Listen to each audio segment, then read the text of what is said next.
Pourquoi es-tu ici? Quel est ton sens et ton objectif ici? Quel est ton but? Quelle est notre mission, notre vocation? Pourquoi nous sommes venus ici?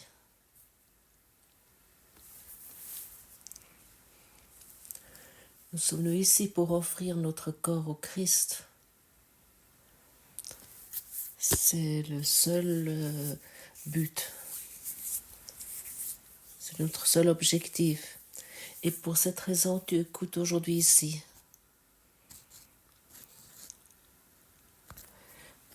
Parce que tu sais que cet objectif est établi en toi et tu aimerais te rappeler, tu aimerais te souvenir que c'est ainsi. Et ainsi, nous sommes ici ensemble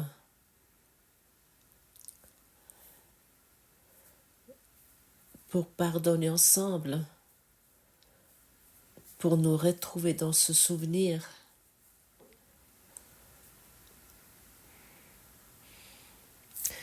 Nous sommes les saints messagers des dieux qui parlons pour lui et en portant sa parole à chacun de ceux qu'il nous a envoyés, nous apprenons qu'elle est écrite sur nos cœurs.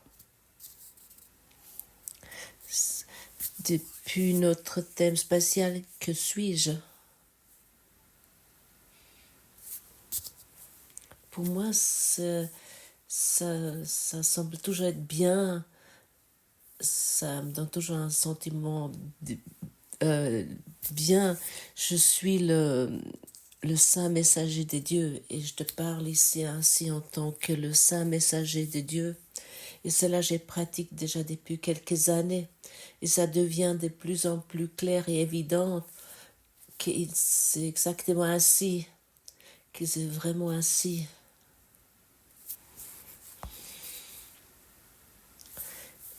Et plus que je fais confiance dans cet énoncé,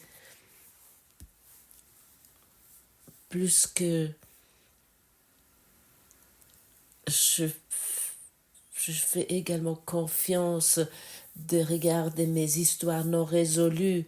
Hier, j'ai parlé de traumatisme.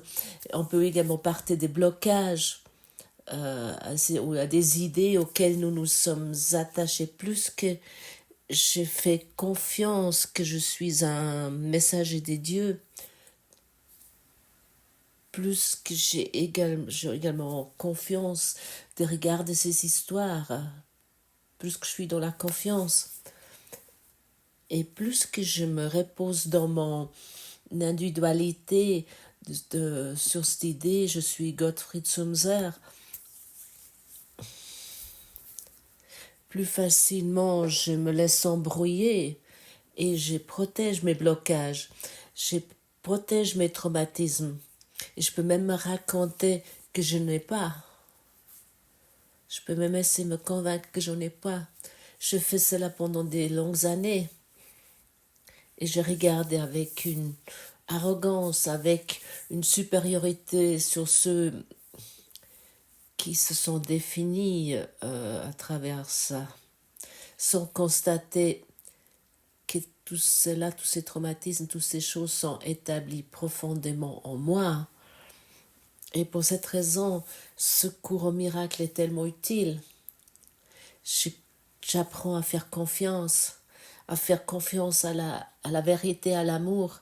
Et dans cette confiance, tous les thèmes non résolus vont être résolus. Je n'ai pas besoin de faire un travail particulier, mais ils se montrent et ils peuvent disparaître, ces thèmes. Si nous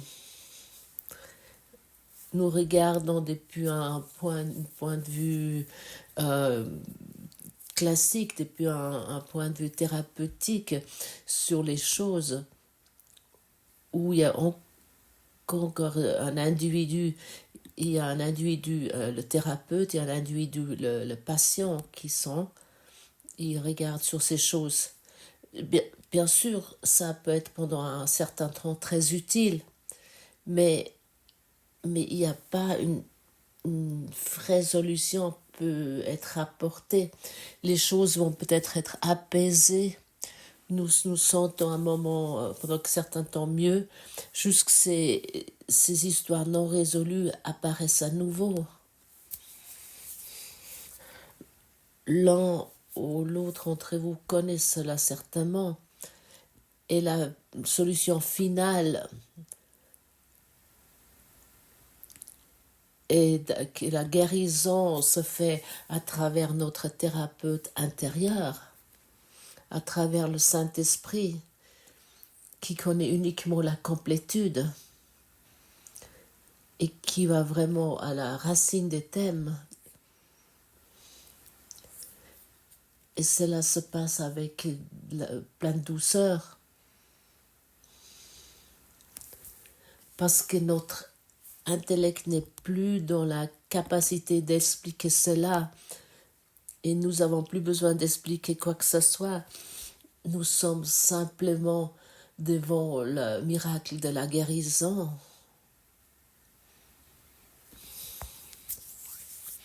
Et dans ce miracle de guérison,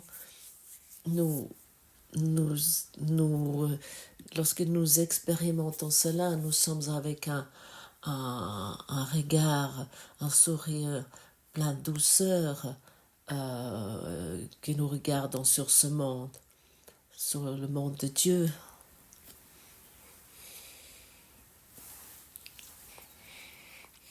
J'aimerais encore une fois répéter cette phrase. Nous sommes les saints messagers de Dieu qui parlons pour lui et en portant sa parole à chacun de ceux qu'il nous a envoyés, nous apprenons qu'elle est écrite sur nos cœurs.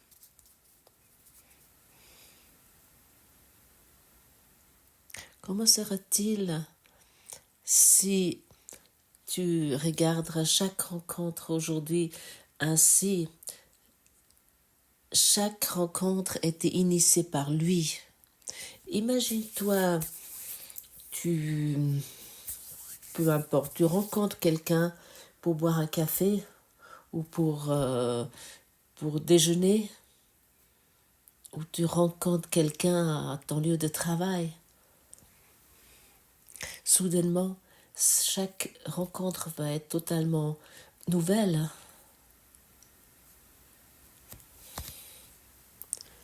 Celui que tu rencontres, il t'a été envoyé par lui, et y compris ton partenaire de vie avec lequel tu es peut-être ensemble depuis 20 ans ou marié depuis encore plus longtemps.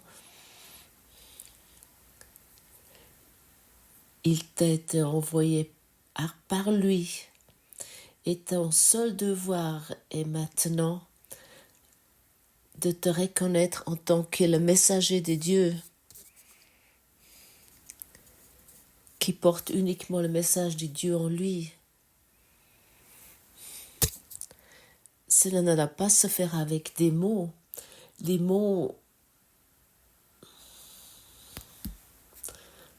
peuvent être irritants si soudainement tu commences à discuter avec ton collègue de travail sur le courant miracle, où tu lui dis « Et je suis maintenant un messager de Dieu et chaque mot que je dis ici vient de lui et porte la graine de l'amour. » Pour un collègue de travail, cela peut être un peu déroutant. Mais tu peux le porter dans ton esprit. Ce message, tu peux le porter en toi, tu peux la dégager, ce message, tu peux la expandre, ce message, depuis ton esprit. Ce qui est important, que toi, tu restes dans cette conscience, dans cette certitude. Et c'est peut-être aussi utile pour ceux qui se sont encore obligés, peu importe les raisons, chaque chaque obligation, chaque engagement concernant cela a une raison plus profonde. Ils se sentent encore obligés s'ils vont encore à Noël dans leur famille ou des choses similaires. Cette question apparaît chez beaucoup de monde chaque année.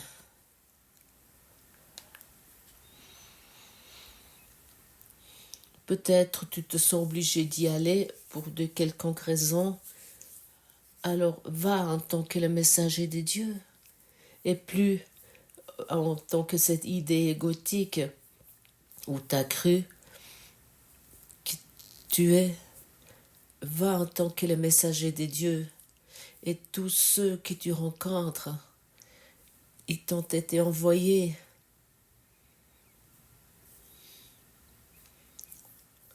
pour se rappeler à travers toi la vérité.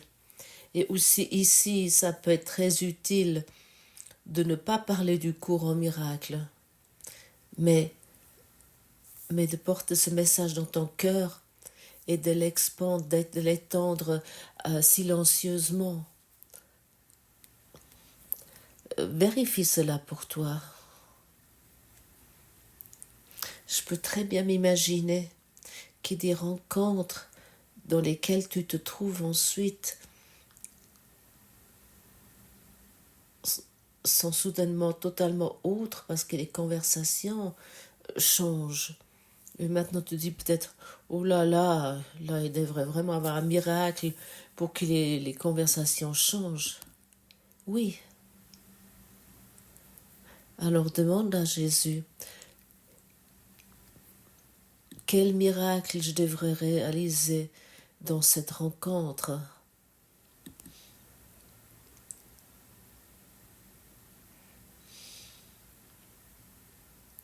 Quel miracle je devrais réaliser dans cette rencontre, dans cette réunion à travers toi? Et ainsi nos esprits sont changés sur le but pour lequel nous sommes venus et que nous cherchons à servir. Nous apportons la bonne nouvelle au Fils de Dieu qui pensait souffrir. Maintenant il est rédimé. Et en voyant les portes du ciel grandes ouvertes devant lui, il entrera et disparaîtra dans le cœur de Dieu.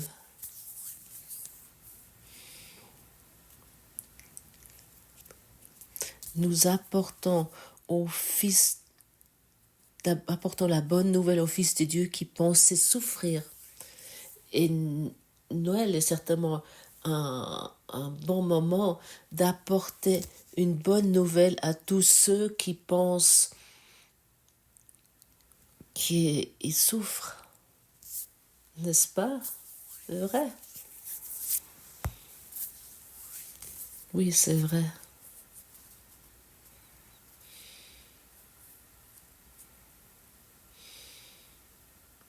Et tu vas voir si tu portes cette bonne nouvelle dans ton cœur et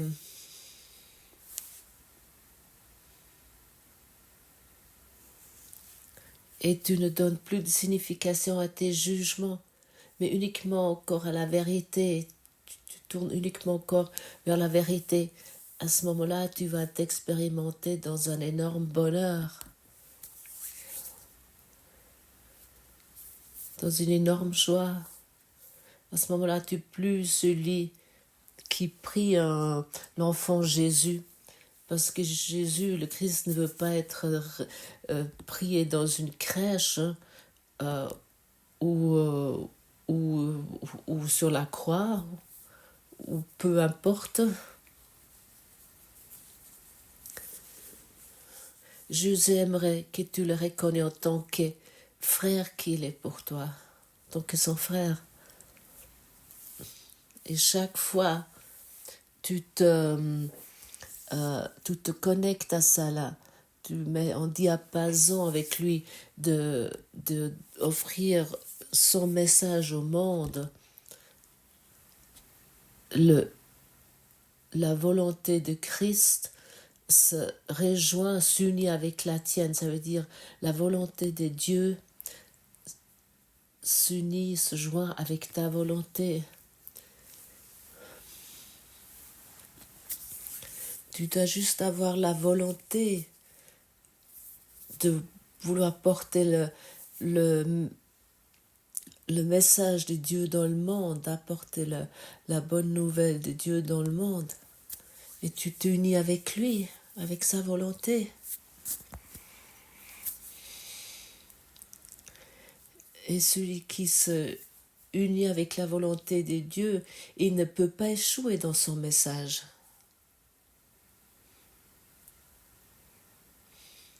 Mais si nous doutons déjà dès le départ, en se disant « Oh, comment ça devrait fonctionner ?» « Oh, ça ne peut pas fonctionner, je suis que... » nanana, et ainsi de suite.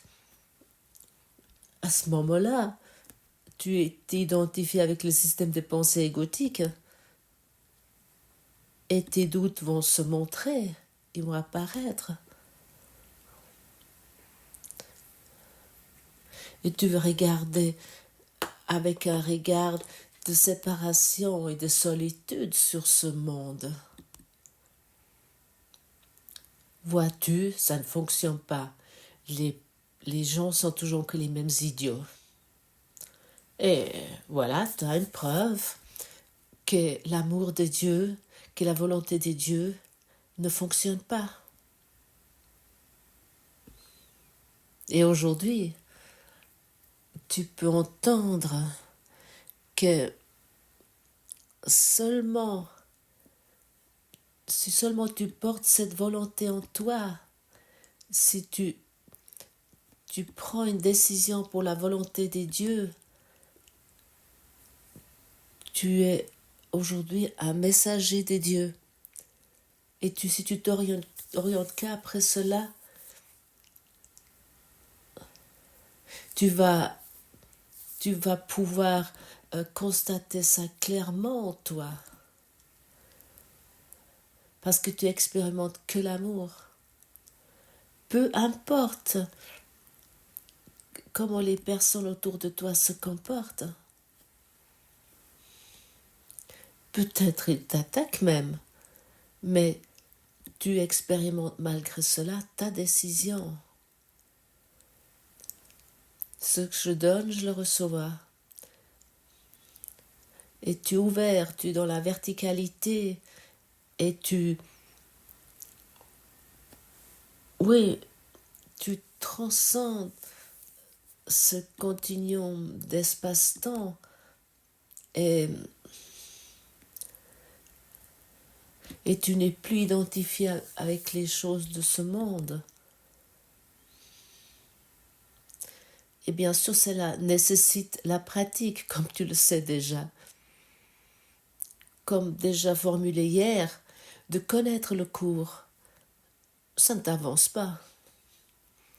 De comprendre le cours, ça ne t'avance pas non plus. De pratiquer le cours, ça t'avance vraiment. Et nous sommes maintenant à la leçon 353. Et là, on peut vraiment attendre que tu te sens à l'aise dans la pratique, que tu te sens à la maison dans la pratique. Mais ça ne signifie pas que tu fais tout parfaitement concernant ça, mais que tu peux comprendre que la pratique peut t'avancer.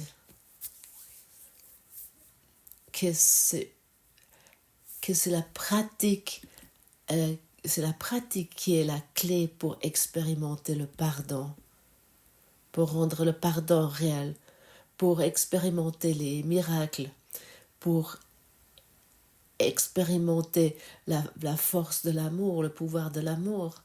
Et pour chacun d'entre nous, cela est possible. Chaque auditeur peut saisir cela et peut pratiquer cela et mettre en pratique. Et termine tes doutes. Ne rajoute plus un oui mais. Tu es un messager de Dieu. Et la leçon 353 est parfait pour et sur mesure pour ce thème central. Mes yeux, ma langue, mes mains, mes pieds aujourd'hui ont un seul but. Être donnés au Christ pour qu'il les utilise pour combler le monde de miracles.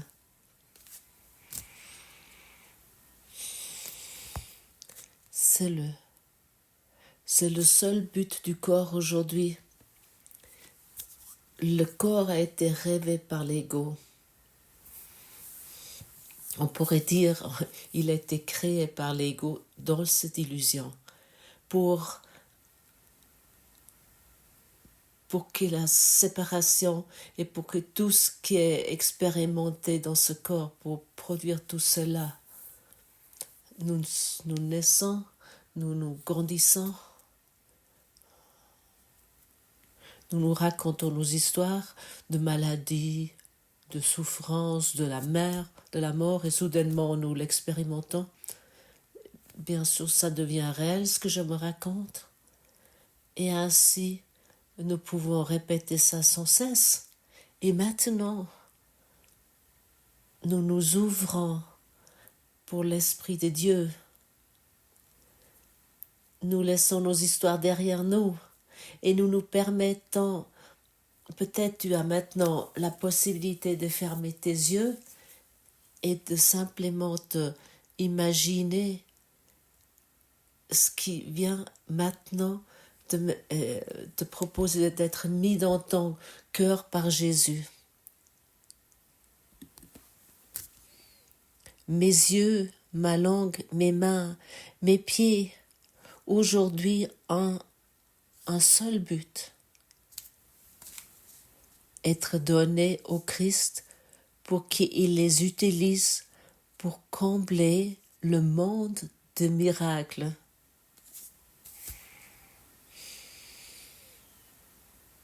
Père, aujourd'hui je donne au Christ tout ce qui est à moi afin qu'il l'utilise de la manière qui servira le mieux le but que je partage avec lui. Rien n'est à moi seul, car lui et moi, nous sommes joints dans un même but. Ainsi l'apprentissage est presque arrivé à son terme. Je travaille avec lui pendant un temps pour servir son but. Puis je me perds dans mon identité et reconnais que le Christ n'est que mon soi.